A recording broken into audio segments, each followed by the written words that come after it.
The hostages are free, and the prospect of peace in the Middle East is here. There is still a hell of a lot of work to be done, but we are off to a good start. And to that, in this cold open, I will raise a glass. Welcome to Political Playlist. All right, are we ready, guys? Happy hour. Happy hour. We fucked that up so bad.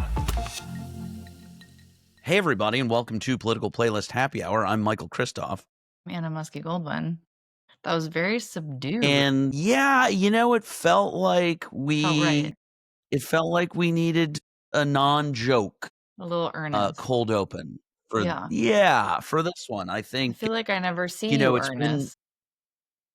Well, thanks. I'm sad capable Anthony's of, not here because I feel like of he would rip you apart. Oh, he would have. Yeah. It's just Anna and I today, which is also a little too bad because if my calculations are correct, this is our 200th happy hour. Is that Damn. like even possible? We're not sick of each other yet. No. In fact, we're doubling down. There was a pause. No. I think it's your not internet. at all. There's not some at lag. all. Don't worry. No. Yeah. What? Love you so much. No. I was mid sip. Hold on. Yeah. Spit take. No, this, I think what has been really fascinating to see is just sort of the global reaction to what's going on. We're going to dive into this news here. And obviously we have another action-packed episode for you. We are going to tell you about the politician on our playlist, Delia Ramirez, and all the goings on in Chicago and with some troops on our streets, and how this shutdown does not seem to be affecting any of the ICE funding. We are going to break down how to talk about tariffs and the continuing escalation of tariffs and how it is now affecting our soybean farmers. But first, obviously, the huge news out of the Middle East. And there's so much to discuss here. There's so much that is yet to be really sorted. But the last remaining living Israeli hostages were freed on Monday. Trump and other world leaders took the stage in Egypt to sign a landmark peace deal between Israel and Palestine, which initiates phase one of this ceasefire. And that included releasing all the remaining hostages as well as the bodies of the deceased hostages. We're going to get to that part of it in a little bit later. Those have not all been accounted for. And part of this phase one includes aid trucks into Gaza and the withdrawal of Israeli troops. Also included in this are the release of about 2,000 Palestinian detainees and prisoners that have been detained since the start of this. I think interesting to note that of those 2,000, it's about 1,700 who were detainees, and about 250 of those have been convicted prisoners of violent crimes by an Israeli court. So Hamas was quick to reclaim control of the streets. We're going to get to that piece of it a little We're bit. going to get to a lot. I feel like there's so much that we're kicking down the road here for this discussion. But I kind of want to start with just getting your reaction to this. And, if you're anything like me, I have been speaking with Jewish friends of mine. I've been speaking with Arab friends of mine. I've been seeing the reactions on social media. What has struck you with this whole thing that is unfolding? Yeah, I mean, obviously, it's great, right? Like, it's a great thing that happened. I think that Steve Witkoff and Jared Kushner deserve a lot of credit for whatever. How about that? Can you talk went about down? Yeah, I mean, are you aware of what kind of happened with them? I mean, they really I know that they in. brought Jared Kushner in sort of towards the end of all of this, and I think that's an interesting move. I mean, I also think Marco Rubio deserves some credit here. I will also point out that 2 years ago, a year and a half ago, Biden was on the precipice of signing a ceasefire deal, and apparently that went down because Trump was talking to Bibi on the phone. And, I was reminded of that, and I think that what my initial reaction was, oh yeah, of course, like Trump fucked it up in the first place. But I also think that to kind of push back on myself, I then was like, you know what? Biden, if he had the opportunity, he should have been able to get past Trump. Like Yeah. if he had sort of had the I don't want to say political will because I think he did, but if he had had the right strategy, I think he could have gotten that ceasefire deal done and gotten past sort of the pleas of Trump to for Bibi to stand his ground.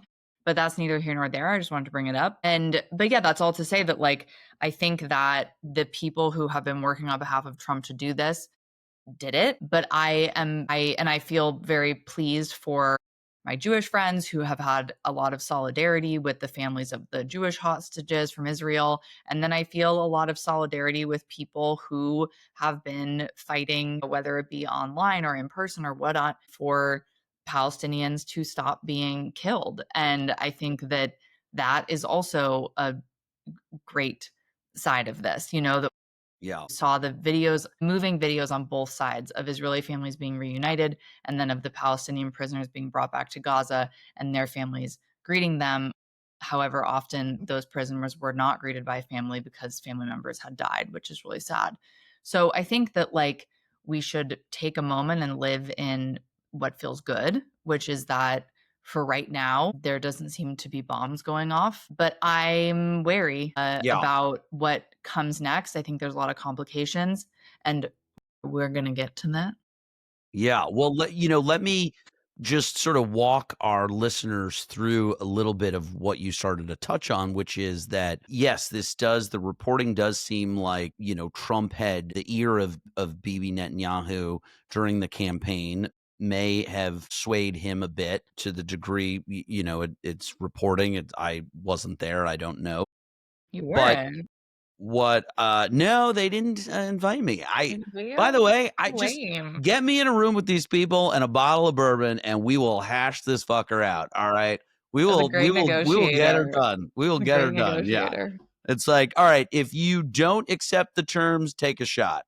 Everyone in 5 minutes, everyone will be hammered and then we'll get them to sign the dotted line. But I think what's interesting and I do think Trump deserves a lot of credit here and I am a very big critic of Trump, of his style, and I think 99% of the time his style is brash and reckless and does more harm than good.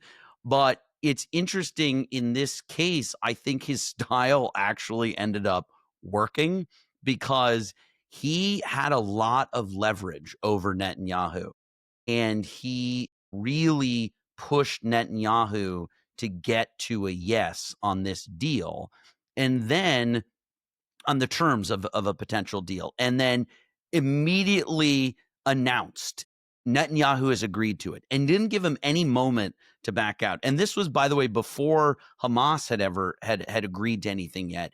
And then he sent Kushner and Witkoff to personally meet with leaders of Hamas, which I think is an extraordinary Mhm. thing on just a surface level.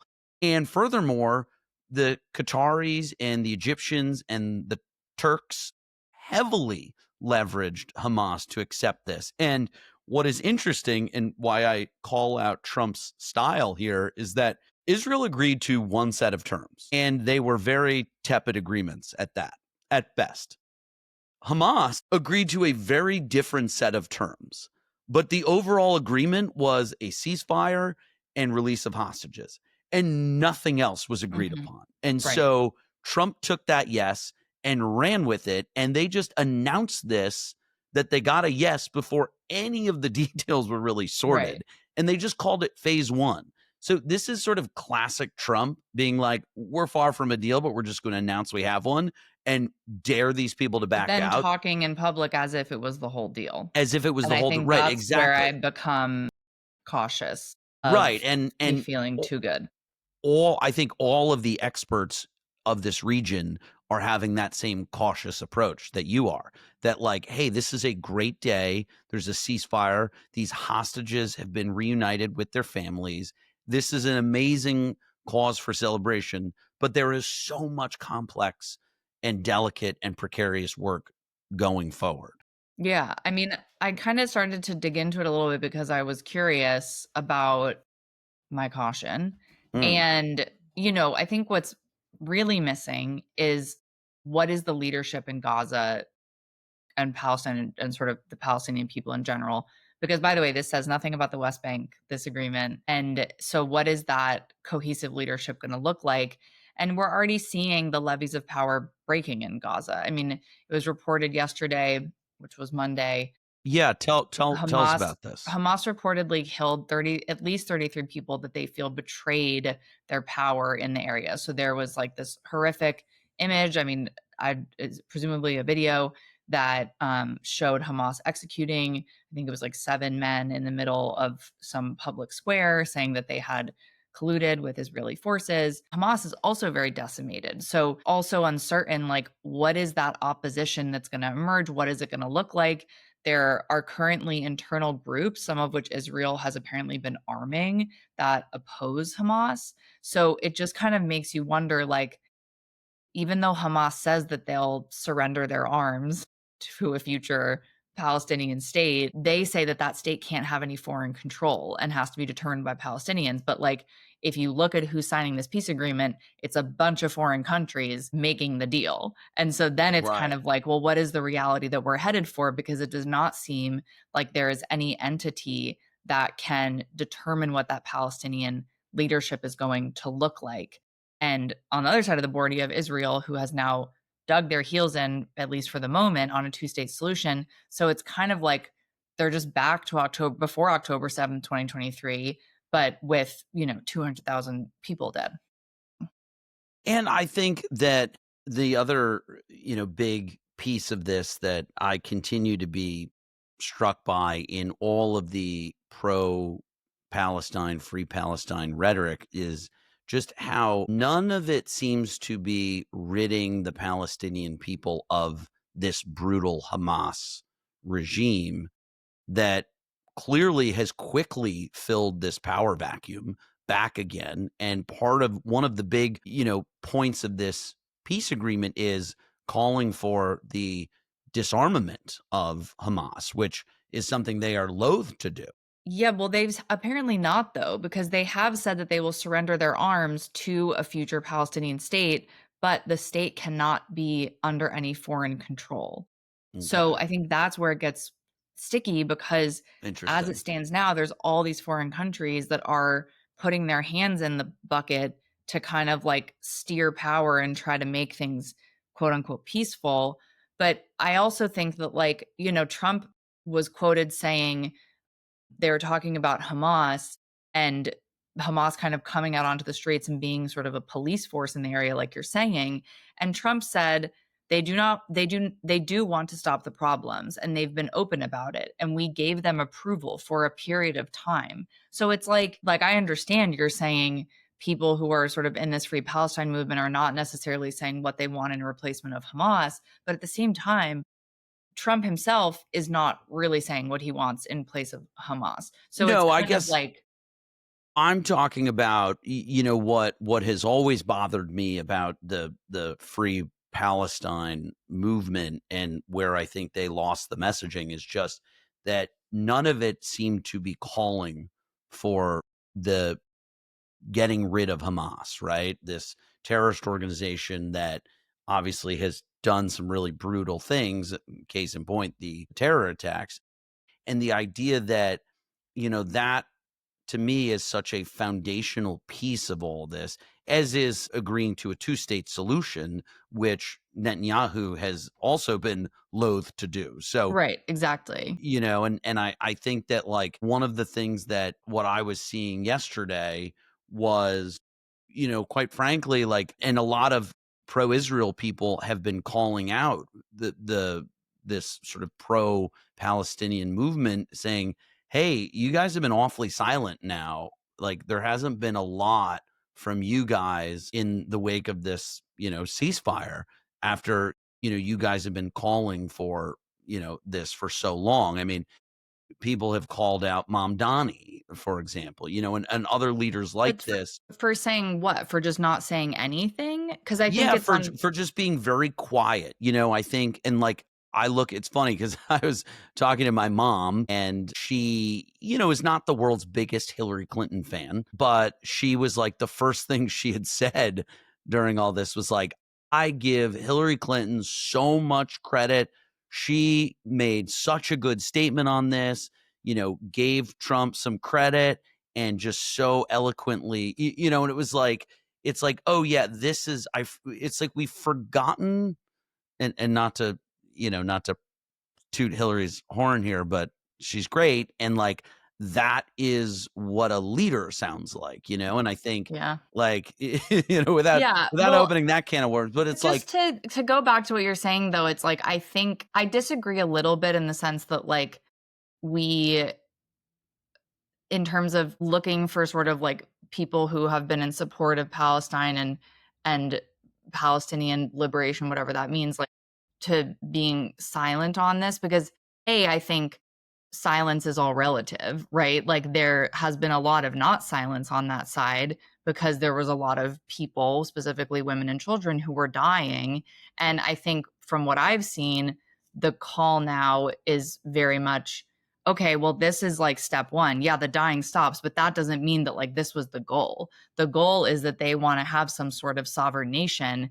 And the problem is that that doesn't seem to be in the cards, both for Israel, but also for a lot of Palestinians who are in conflict because they might not also want a two-state solution. So I think what's difficult is the rest of the world wants one thing, and then these two entities of people want something completely different. And yeah, but so what I'm talking about though, that I think the silence is deafening from all of these people who have been so pro-Palestine and have used their megaphones for ultimately trying to stop, to find a ceasefire, to stop all this bombing and killing, and yet, okay, we now have that thing in place right now, however precarious, however shaky, mhm. and it is silence. It is radio What do silence, and you I want think, from them, I guess? well, I think what I want is I would like to see the leadership of that group and of that movement to acknowledge the monumental step that we're in, that we have returned all the hostages, there is a ceasefire, and that is step one, and acknowledge all the work that is left ahead, and how this is, step one, what we've been calling for and asking for, a ceasefire, has now been achieved.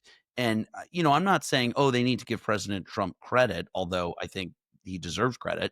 But what I'm saying is that this whole loud cacophony has been demanding a ceasefire, and now there is one. So it's like, okay, this What is do you what, want out of this? this is what you, right. So now, yeah, I think the leadership of that side of the aisle and of that side of the cause, and particularly it's so important for people like Mom Donnie and others who have this huge megaphone right now to now lead on this issue and say, okay, this is a huge step forward, and now here are things that, from a Palestinian perspective, and for people who support the innocent people of Gaza whose lives have been lost and decimated, here's what victory and success moving forward looks like for them, so Mhm. that they can almost set the Their own barometer parameters. now, Yeah, yeah. right? The parameters, and so that help shape, okay, what does true peace in the Middle East, which For again them look is like. right. What does Yeah, that look like? And so I think that's I get where that. I'm not seeing their leadership rise in this moment. Mm. And maybe it will, and maybe, again, there's so much to process here, and I think, I think that's like where I give a little bit of grace is like you look at the yeah, images out of Gaza where there literally is nothing left. And so uh-huh, I think to ask people to be like, okay, let's come up with like our political plan of what's going to happen. I understand, yes, there's people in America who aren't subject to that violence that can do that. But there's something to me that's like a visceral response, which is like the exhale that these people can finally have, just as the families of the yeah, Israeli hostages can finally have. And I think the difference is that there's an organized government in Israel, there's an organized government in America, there's organized governments in Europe, and each of those entities sort of has stated their goal, right? Like, I don't fully understand if Trump is okay with the two-state solution. Like, I'm not really sure what he wants, but we know what Bibi wants. I We don't know know if he knows he doesn't either. know what he wants. Yeah. He wants the headlines. He wants a Yeah. headline. But that we know what leaders in Europe are saying. I think that it's so much to ask of an entire nationality of people who have just had their land completely terminated to then be like, okay, well, Mondani, get in touch with whatever Palestinian authorities you are in touch with to figure out what the message is.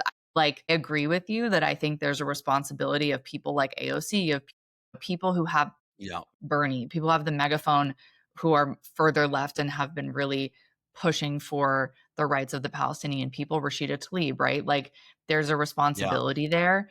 But I also just think that there has to be some grace because they don't have the organization to speak to that the other side does.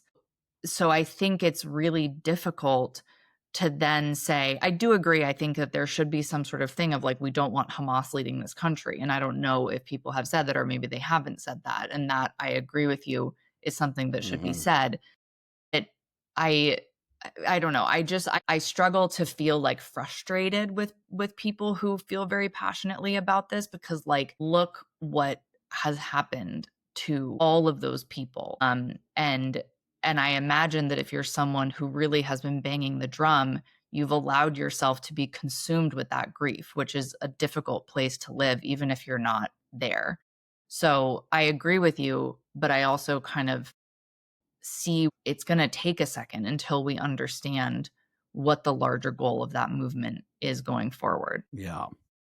Well, we have solved peace in the Middle East, Well, can I but just we say one more haven't thing seemed. that will lead Sure. into this next section that I had such a good transition. I have a better transition. Okay. She said unequivocally. I have a more intellectual and emotional transition. Okay. Oh, Which we want is emotions. maybe this can tee up your pithy transition. I couldn't help but feel when I was listening to what Trump was saying when he was, signing this agreement and talking about peace in the Middle East and wanting, there to be this like mutual respect and all this stuff and all of this. Oh my God, there's a mosquito. Can we get that on camera? Great, because they can totally see the mosquito on the Well, we while do they're have listening. video on this now. We Yeah, if you ever do, watch we the do. video, you can go on Spotify and watch the video. But let me take that back. I couldn't help but hear what Trump was saying when he was talking about this peace agreement in the Middle East and talking about, the hope for everlasting peace and the end to violence, and sounding very measured and frankly very like fatherly in a way, like sort of feeling Yeah. like he can emote some sort of like wisdom on this situation, right? And what triggered inside of me was, I wish that he would speak about our own country this way. I wish that he would wish the best, just as he sort of briefly mentioned the Palestinian people, but just as he wished the best for the Palestinians and their recovery and the Israeli hostages who are now back home. I wish that he would similarly wish the same for people on the left as he does on the right. I wish that he would see the humanity in immigrants, just as he sees the humanity in the Palestinians who now no longer have to face these airstrikes. And it's so frustrating to me because now there's all this talk in the House of like, oh, we're going to nominate him for the Nobel Peace Prize. And it's like, okay, whatever. But at the same time, how can you say that this is a purveyor of peace when you look at what's happening on domestic soil and you look at the people who are being taken off the streets in incredibly violent ways, and you look at the way he's talking about hating the opposition? That is not peace. And for someone who touts America first, that's where the peace should be focused. And that it really like made me frustrated, because it's like, this is apparently a man who I'm now seeing is capable of being proud of this kind of thing, but he's not capable of having that same pride on home soil. If you're watching this video, you're seeing me nodding along. Yes, Queen, go off. Yes. Anna, I could not agree with you more. And it's funny to bring my mom back into the equation. And I'm really sounding like a mother's boy here. Yeah. All right. Incidentally, it's my mom's birthday. Happy Happy birthday today, Mom. But, she also made a comment after the Hillary Clinton comment. She was like, and Trump just can't fucking help himself when he just goes off on all of his nonsense during that press conference and is talking about just nonsensical political elements that relate to some domestic stuff. And I think you're absolutely right that he's showing he's capable of the rhetoric that we want and expect from our leaders. And yet he is not applying that. In fact, doing the exact opposite when it comes to the American people. And that is so frustrating, so angering. And honestly, like, I don't know, I don't know what to think on that. I don't know what to Thank I you don't for know. reiterating everything that I said. Yeah. Yeah. No, Anytime. I'm just I'm just Just agreeing poking with fun. you. But Yeah. speaking of the lack of peace at home, this is the transition. Did you want Okay. to say your transition? Well, I had a good transition because Okay, let's hear it was it. basically that. So no, I mean, you're going to do it. Okay. So Stealing your thunder, yeah, I just like can you tried to steal retransition mine. your transition. So this week on our playlist is Representative Delia Ramirez. She's a 42-year-old representative. She represents Illinois' 3rd District. That wasn't a good transition. That What? could have been wittier. That could have been more My fun. God. That could have been You more waited a fun. long time to interrupt me. Fine, go ahead. Do your transition. No, that was good. That'll suffice Oh for now. my gosh. I was mid-riff about Delia Ramirez. Delia Delia Ramirez was Ramirez, who we've elected, had on the show. who he's had on the show. You can go listen to our interview with Yep. him, Happy Hour with Delia Ramirez. With her. No, I mean, that's what the title of the episode is Happy Hour with Representative Delia No, but Ramirez. you said you can go listen to him.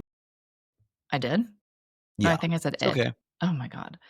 Sorry, everybody. Oh, that's Okay, so Delia Ramirez represents an area just west of downtown Chicago, and then it's this very interesting looking district that stretches a very long ways further west. She's the daughter of undocumented immigrants from Guatemala, and she's married to a DACA recipient. So needless to say, immigration reform and everything that's going on right now with these ICE detentions is not only something she cares about as a Democrat, but also something that she's like quite literally living, which is sort of crazy. But the reason I wanted to focus on her is that I saw an interesting post where she pointed to recent reports that nearly a quarter of FBI agents across the country are being reassigned to immigration enforcement. And she, rightly so in my opinion, poses the question about what's happening to all these other things like cybersecurity and human trafficking and trafficking and counterterrorism. And so the statistics are that across all of the FBI's offices, 23% of the 13,000 or so agents are now working on immigration. 23%. That's so insane. Notably, immigration enforcement is actually not part of the FBI's typical mandate. That is up to federal agencies and local law enforcement.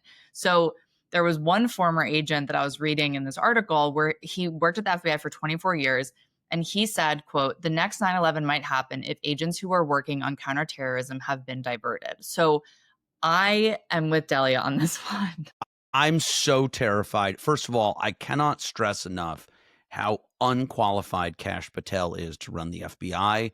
I cannot stress enough what an idiot he is and how bad the morale at the FBI seems to be. And I've spoken with 2 FBI agents who are wives, 2 women who are married to good friends of mine. Both wives are in the FBI, which is also wild. And that's a whole other podcast segment. But they have said, of course, off the record, that they are shocked and flabbergasted at just how bad morale is, how the resource allocation at the FBI is just so out of whack. And I've said this, and I hate to, I really, really, really, really, really hope I am not right, but I am very, very concerned that there is a large scale terror attack that is going to occur in this country that the FBI, and particularly under Kash Patel's leadership, is unequipped to handle. And I'm so afraid that this,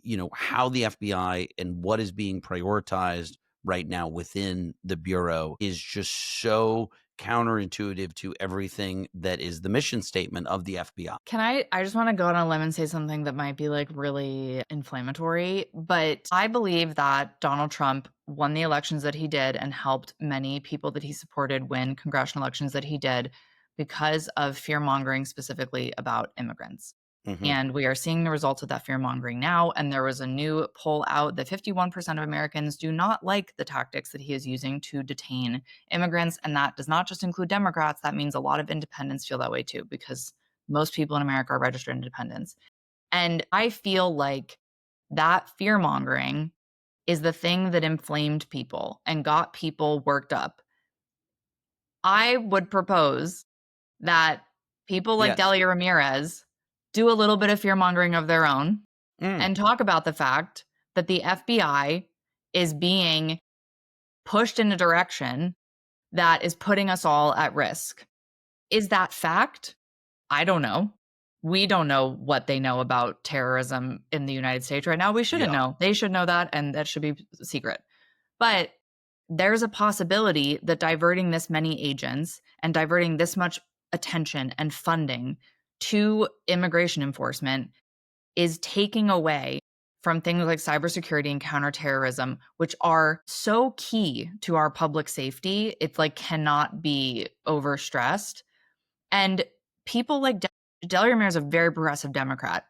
Go out there and do what the right did and tell people that we are waiting for another terrorist attack if we do not stop Donald Trump and the FBI and the Justice Department from doing what they're doing with agents and sending military troops to help with immigration enforcement. Like, that is the fear mongering that Democrats should be doing. I could not agree more. That is such a good idea. That's so well said. And it's funny that you say that because I was watching some highlights from an interview that was released today, a video interview with Andrew Weissman, who is a lawyer, really accomplished legal person, worked on the Mueller campaign. And he sat down with Jack Smith, special counsel, during a lot of the Trump indictments and charges. And they had it's an incredible discussion that I recommend everybody go watch. First of all, Jack Smith is like such an impressive person, and I think that um the way he speaks about those cases and those matters and the way he had approached it is just exactly what you want in a Justice Department and a lawyer and an apolitical legal judicial apparatus. So I think one of the things that they mentioned was, you know, there's sort of two Justice Department standards. There's, Merrick Garland, the Justice Department protocol, say nothing, don't comment, keep it, the Mueller approach of say nothing, don't talk to the press. And they referenced Archibald Cox, who was the What a name. guy during the Nixon era, the attorney general. I think it's Archibald Cox.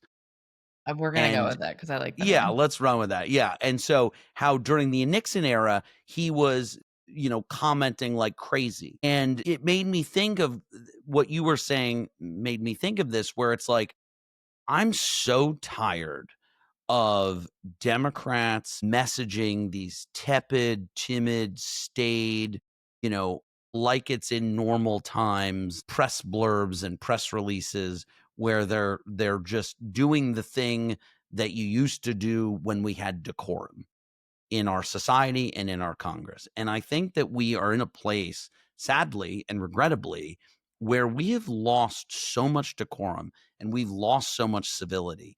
And I don't want to sound partisan and say that it's the Republicans' fault, but the reality is that a lot of Republican politicians have just taken the training wheels off when it comes to how they're fear mongering, how they're speaking. And I know that a lot of Republicans would push back on what I'm saying and say, well, Democrats are calling us fascists and calling us Nazis and all this. And honestly, I think that we are in an era and an age right now where the sound bites that are the most inflammatory are the ones that are breaking through.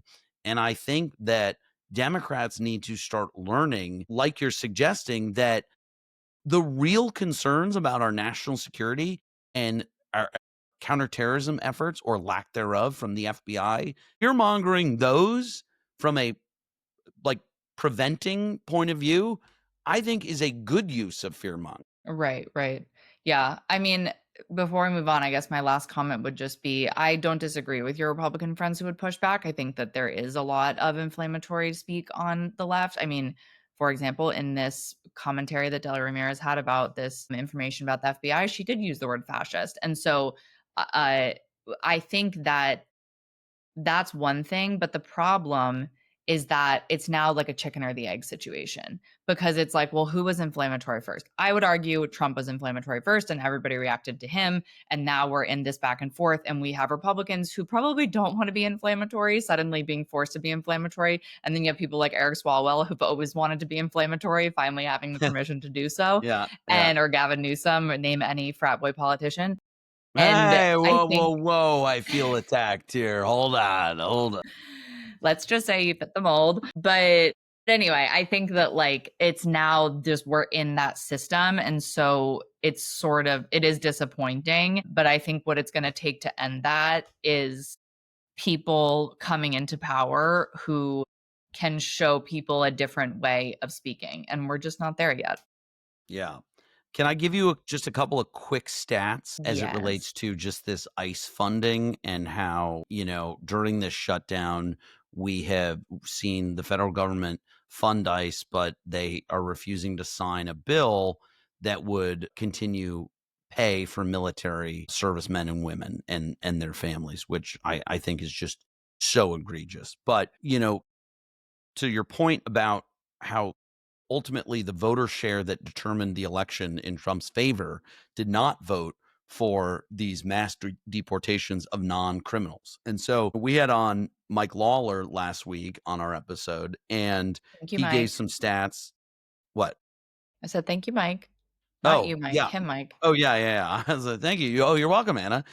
He gave some stats, and we didn't really push back or challenge those, but the data that I researched this week kind of contradicts some of the things he said. And I just want to put these stats out there that as of September 21st, 2025, ICE was holding 59,762 people in detention.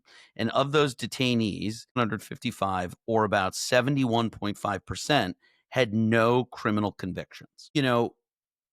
Lawler and other Republicans have cited this statistic of like 70% of the detainees and deportees are all violent criminals. And Well, wait, let me just stop you for a second. He didn't say they were all violent criminals. He said they were all criminals. And I think criminals. Sorry. I Yep. think You're that right. You're what right. we have to be clear about is that the definition of criminal on the left is different than the definition of criminal on the right.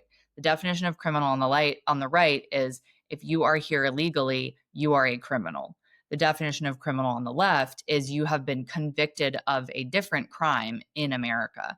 And I think that where there's a disconnect is that when Trump was campaigning on this, he said, we're going to go after the people who are violent criminals who have committed crimes since Right. they've been in America. And now Right. they've kind of changed their definition. And so I think that's where the statistics become sneaky and they're able to sort of, depending whether you're going on MSNBC or you're going on Fox, you can make your case basically. 100%. And just to sort of round out those stats, that means 28% have criminal convictions.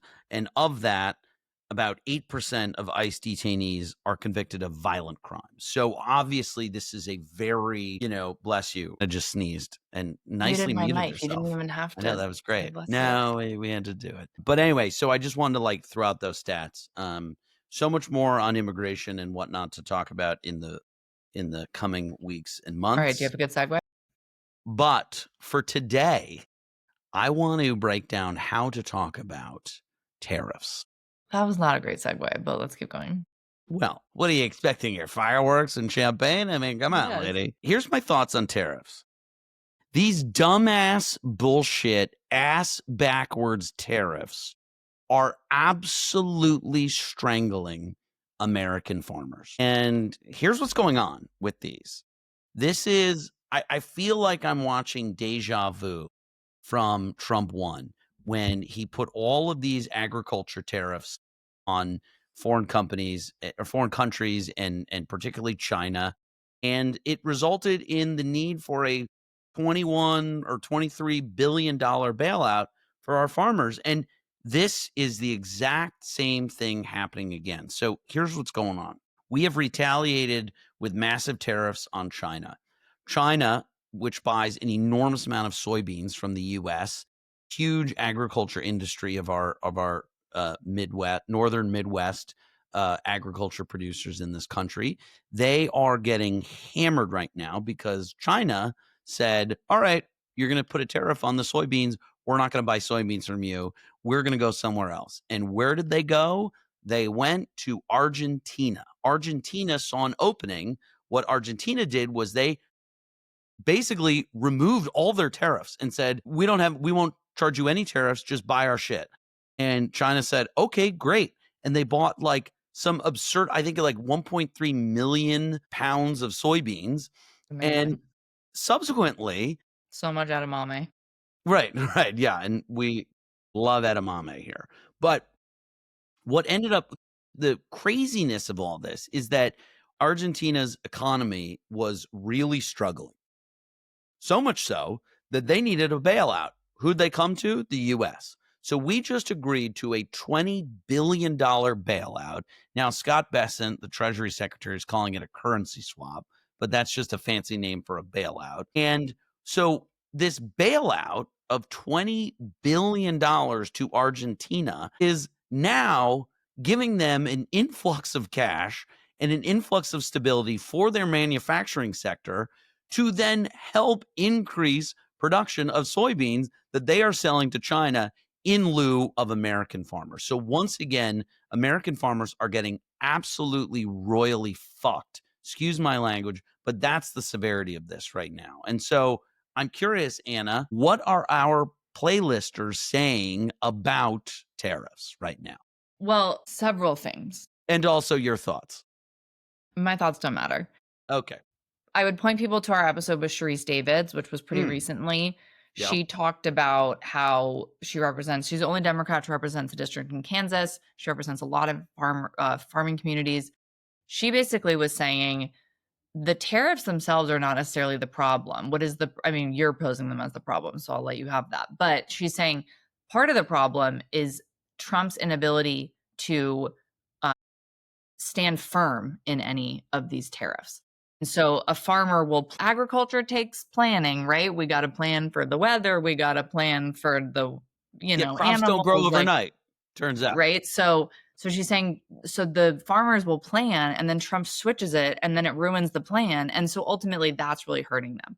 And someone else on our list who agrees with her is Republican Ryan McKenzie from Pennsylvania, who we don't talk about that much. He's a newly elected politician from Pennsylvania. But we should. 43 years old, spent a lot of time in the state House of Representatives. And he recently did an interview, which was kind of a small town hall, where he admitted that the tariffs have been very difficult for people in his district. The really interesting thing about his district, because I went a little deep dive here, is that his district went for Obama in 2008 and 2010, Trump in 2016, Biden in 2020, Fetterman and Shapiro in 2022, and then Trump in 2024. So we are talking about a purple district, baby. Yeah. So anyway, what's interesting about this is that he has continuously voted to give Trump the permission to put these tariffs in place. He has stayed with his party. He is not trying to buck Trump's plan in any way, but he's acknowledging that the erraticism of what's happening is not good for his constituents. And so I think across the board, there are politicians saying, maybe not as extreme as what you're saying, which is that the tariffs are bad, but are saying can't play with these. You can't keep playing with these numbers, And so that I think is something that intrigues me, because my question is, are these lawmakers on the right who have been saying this, a couple of them, are they getting through to Trump? Because like it doesn't seem like the back and forth is stopping anytime soon. Well, I have more, but I'll let you comment. there's a great viral clip going around Instagram of a farmer who looks to be in his, mid to late 60s. I forget what district, but it's represented by a congressman who we don't cover on this show. And this farmer is talking about how he's been a soybean farmer for 38 years. And he's breaks down the cost of what it costs to plant a crop, and subsequently how those costs have changed, and the price of tractors and parts and all equipment, how that's all getting screwed by tariffs. And he goes on to say at this town hall, why does no Republican, and by the way, this is a Trump district, this guy voted for Trump, and he is calling out his congressman saying, why does nobody say that tariffs are paid for by the American people? And so it goes back to what you were saying, Anna, about no, the tariffs as a tool is not, in and of itself a bad thing. It's what then uncertainty with regard to agriculture planning, manufacturing planning, and all of that, how that affects the consumer who ultimately pays the price of that. And, that is just on stark display right now with our farmers who are getting decimated by this. Okay, so let's Yeah. continue this supply chain, shall we? Okay. Where does the food that the farmers grow, if it's not going to go to China, which it's maybe not right now, it's going to go to American grocery stores, right? But Yes. hold on, but the Okay. reality is that America doesn't grow everything that people want in grocery stores, right? So we then have to get food from other countries, like places in Latin America. And those places supply us with a lot of the food that we eat. Someone who we cover, Haley Stevens, who we have also interviewed, you can go check out our interview with her, which is actually Who's about great. tariffs more in the manufacturing side of things. She has recently introduced a bill called the No Tariffs on Groceries Act. And groceries, groceries, groceries. Groceries, I think, decided the 2024 election. Groceries could potentially decide a lot of these midterm elections. So Haley Stevens is trying to get out in front of it. And what this bill would do, if it became law, is it would remove the ability of the president to unilaterally put tariffs on food and other agricultural products.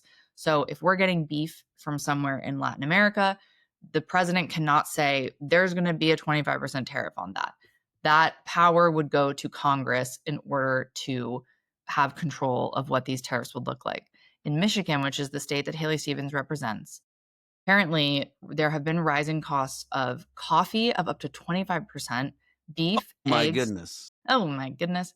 Beef, eggs, apples, bacon, bananas, and oranges have all seen huge increases in their prices, specifically in Michigan, probably true of a lot of places across the country, because as you might guess, a lot of those things come from other countries. Interestingly, apples on that list. I wonder if that will change as fall comes around and America starts growing apples. Interesting. But I actually think this is like a pretty interesting move for Democrats, because I think that part of why the messaging was ineffective in 2024 was it was about, oh, well, inflation is actually going down and like things are getting better, but It people were was like, giving but us everything's still statistics, trying to yeah, but convince the everything's American. still expensive and Right. people couldn't square it emotionally. Now, Democrats are on the opposition. They're able to say, look, nothing has gotten better. Right. And It's gotten now worse. we can introduce things like this, which, by the way, we know Speaker Johnson is never going to bring to the floor for a vote, but I'm happy she introduced it anyway. And they can now play the grocery game.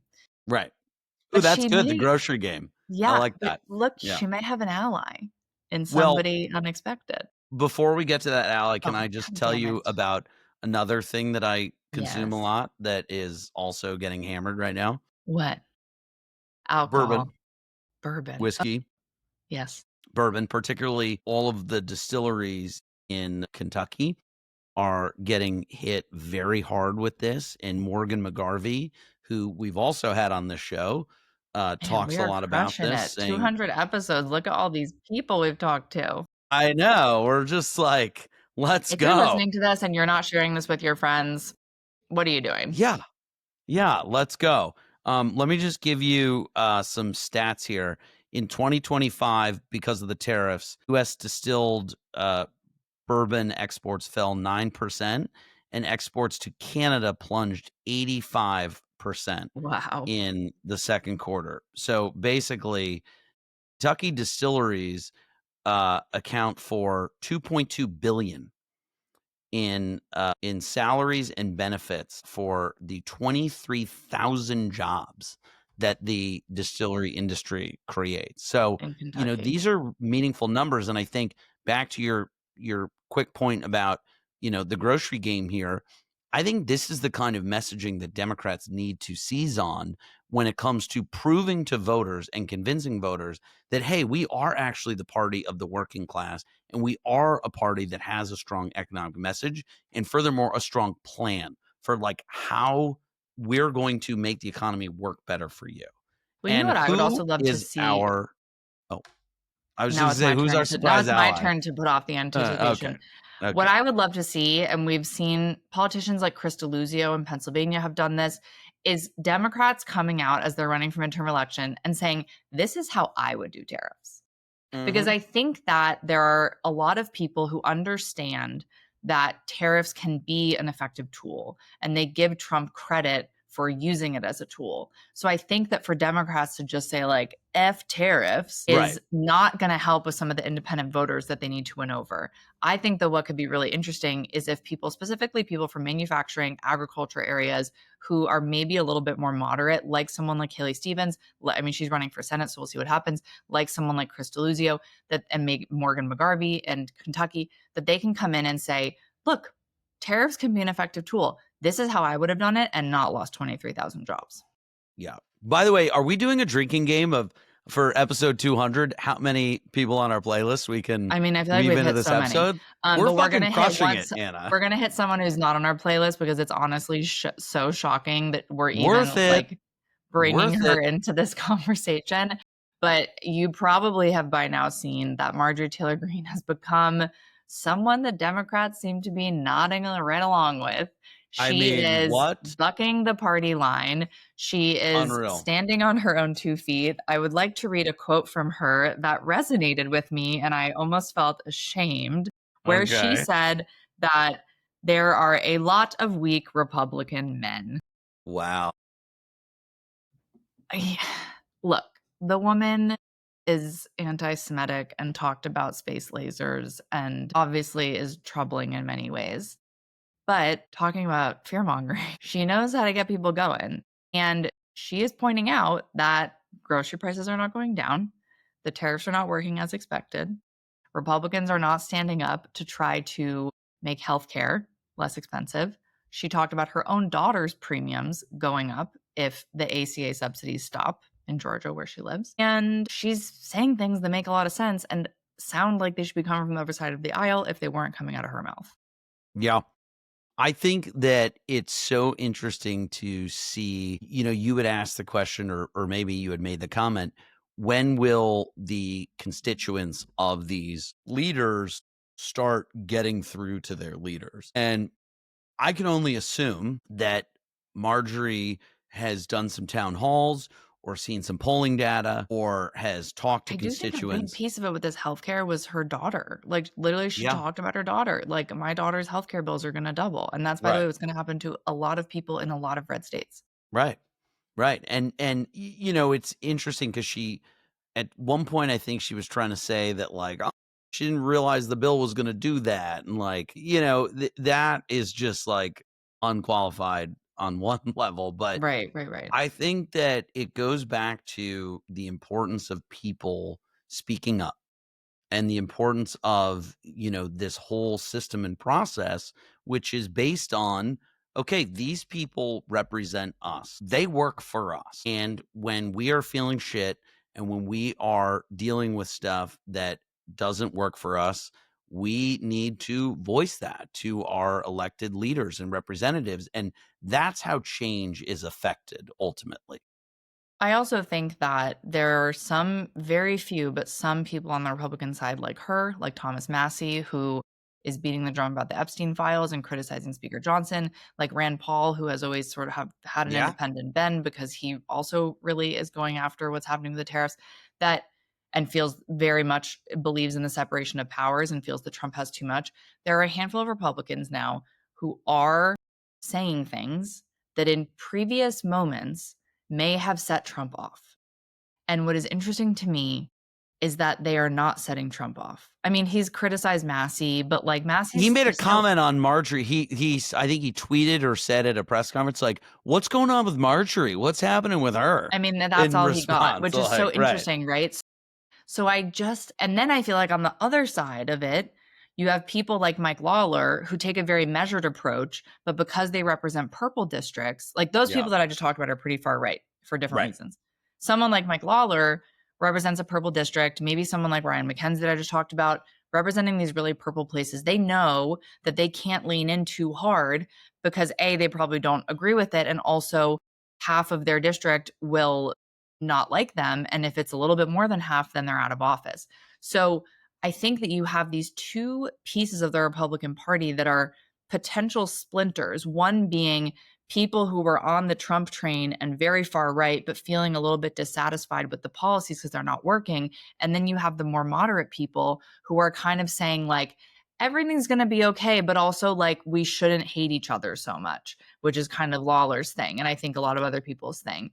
And that to me is showing, like, are those two little factions going to be able to grow, especially if Republicans lose the House in the midterms? Is there going to be a little bit more courage for people to join those factions? I don't know the answer, and it might be no, but it gives me like a little bit of hope that I'm like, oh, there's maybe a world in which some independence is possible. And Well, I think it's you're far saying off, but possible. you're describing the system working, right? It's Yeah. like that Oh my system of God. checks and balances and, like, the pendulum swinging actually working, that, like, people are unhappy with things, and in the midterms, they have that opportunity to voice that dissatisfaction, and they will, and that will result in certain people losing their seats and swinging control to the Democrats, perhaps in the House or Senate or both.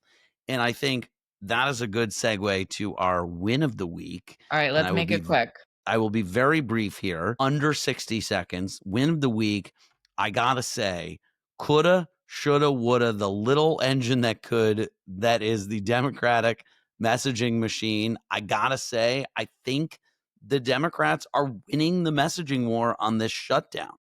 And it's interesting to see that they have all collectively stood very firm on this, despite J.D. Vance and many others trying to pin this on the Schumer shutdown. And, the fact of the matter is that the Republicans control the White House, they control the Senate, and they control the House. And Democrats have really staked their identity on healthcare and protecting healthcare for Americans and working folks. And I think that what we're starting to see, evident with Marjorie Taylor Greene and others, are Republicans crack because they know this is a salient and powerful issue for Americans.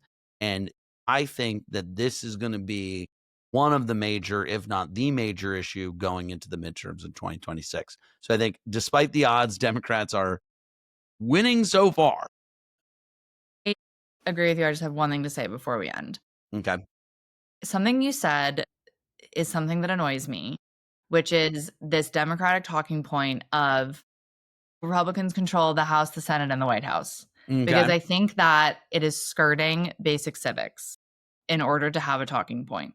And I'm not criticizing the fact that Democrats do it because Republicans do it all the fucking time.